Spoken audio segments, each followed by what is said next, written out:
The Syssitia was, in ancient Greece, a common meal for men and youths in social or religious groups, especially in Crete and Sparta, though also in Megara in the time of Theognis and Corinth in the time of Periander. The banquets spoken of by Homer relate to this tradition. Some reference to similar meals can be found in Carthage, and according to Aristotle, it prevailed still earlier amongst the Oenotrians of Southern Italy. The origin of the Syssitia is unknown. While Lycurgus certainly made use of the practice in Sparta, we do not know whether he introduced the practice or developed an existing one.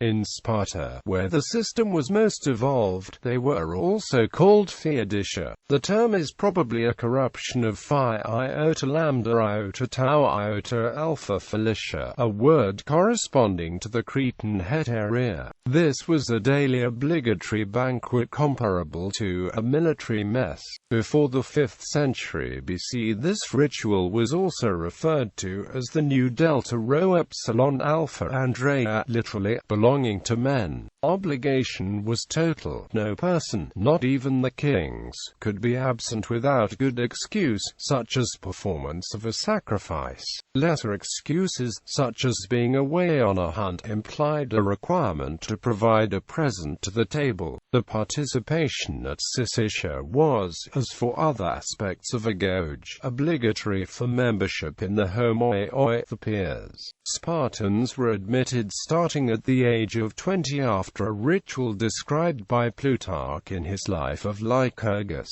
Each man in the company took a little ball of soft bread, which they were to throw into a deep basin, which a waiter carried round upon his head. Those that liked the person to be chosen dropped the ball into the basin without altering its figure, and those who disliked him pressed it between the fingers, and made it flat, and this signified as much as a negative voice. And if there were but one of these pieces in the basin, the suitor was rejected. So desirous were they that all the members of the company should be agreeable to each other. The basin was called caducus, and the rejected candidate had a name thence derived.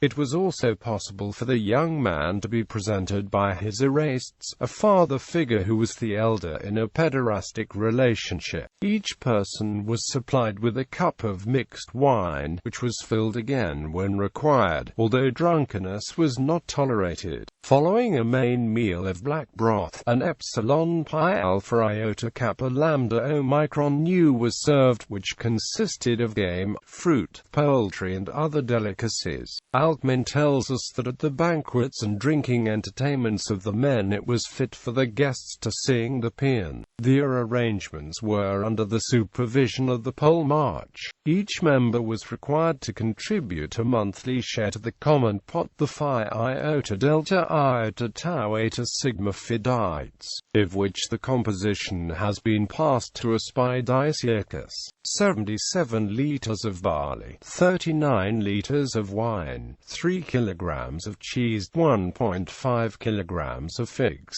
and 10 egenerobolis, which served to purchase meat. This served to prepare the main dish, the black broth, of which Athenaeus has given us the ingredients: pork, salt, vinegar, and blood. The kleros, the allotment given to each Spartan and cultivated by helots, was supposed to allow each citizen to pay the share. If this proved impossible, they were excluded from the Syssitia. The number of members in each Syssitia remains vague. According to Plutarch in Life of Lycurgus, there were approximately 15 men in each Syssitia, but in his Life of Aegies, the king divides his 4,500 citizens into 15 fidites of 400 or 200 members, that is 7 fidites of 400, 7 of 200, and 300 hippies. Crete. The ancient Cretan name for the Syssitia was also Andrea, the singular of which is used to denote the building a public hall where they were given the name. It is possible that in some of the Dorian states there were also Syssitia of young unmarried women. The citizens were divided into messes which originally appear to have been along kinship lines, though vacancies were later filled at the discretion of the members.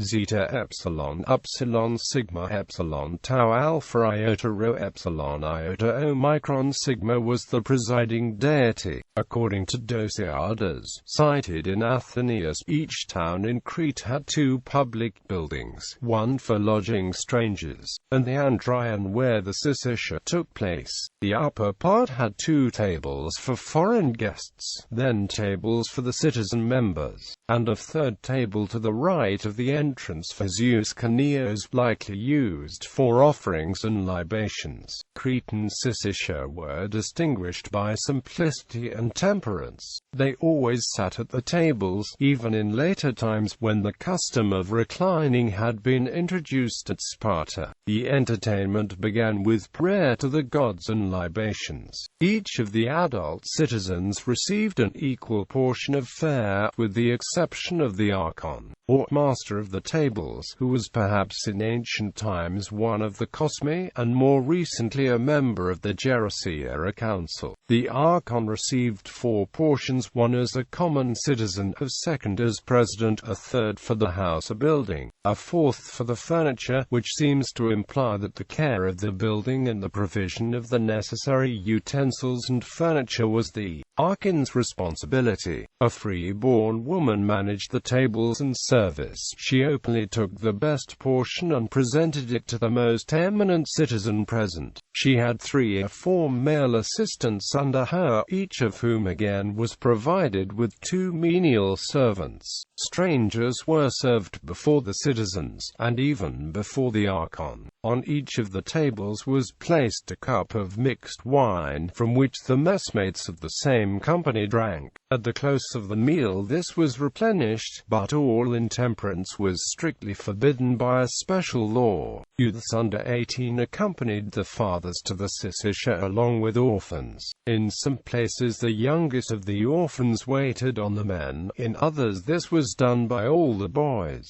When not thus engaged, they were seated near to the men on a lower bench, and received only a half portion of meat. The eldest of the orphans appear to have received the same quantity as the men, but of a plainer description of fare. The boys, like the men, had also a cup of mixed wine in common, which however was not replenished when empty. The meals were generally cheerful, and accompanied by music and singing. It was followed by conversation, which was first directed to the public affairs of the state, and afterwards turned on valiant deeds in war and the exploits of illustrious men, whose praises might animate the younger hearers to an honorable emulation. While listening to this conversation, the youths seem to have been arranged in classes, each of which was placed under the superintendence of an officer especially appointed for this purpose, so that the Syssitia were thus made to serve important political and educational ends. Unlike the Spartan format, in most Cretan cities, of all the fruits of the earth and cattle raised on the public lands, and of the tribute which is paid by the Periander, 1 portion is assigned to the gods and to the service of the state, and another to the common meals, so that men, women, and children are all supported out of a common stock. Based on this, and Athenaeus, it appears that each citizen received the share directly, in order to pay part to the public table and another part to feed the females of the family. This practice, however, does not appear to have prevailed exclusively at all times and in all the cities of Crete. In Lycurgus, for instance, a colony from Sparta, the custom was different. The citizens of that town contributed to the respective tables a tenth of the produce of their estates, a practice which may be supposed to have obtained in other cities, where the public domains were not sufficient to defray the charges of the Syssitia. But both at Lycurgus and elsewhere, the poorer citizens were in all probability supported at the public cost. The principal question which arises is how one building would accommodate the adult citizens and youths of town. towns like Lycurgus and Gortyna. Either the information is incorrect and there was more than one Andrine in larger towns, or the number of citizens in each town was small, a hypothesis supported by Xenophon, who reported only 40 citizens in a crowd of 4,000 in Sparta. Crete had similar very large numbers of non-citizens. Significance: the Syssitia patently served to bring kinship groups together, and in having those who would fight together eat together in peacetime, a strong bond was formed. The Syssitia in effect became an extended family, where all were children of the state. It also ensured a separation between subject classes and citizens, and in Sparta additional separation based on station and wealth. They were thus a strong tool for developing nationalism. Herodotus remarks that the Spartan Syssitia led to troops who fought with more bravery and a keener sense of shame than would have been the case with chance comrades, while the Syssitia, as opposed to symposia, were originally based on simplicity and sobriety. Over time in Sparta they became more indulgent and luxurious. Some attempts were made by Aegies to restore former discipline, but this ended in failure. Bibliography. This article incorporates text from a publication now in the public domain. Smith, William ed.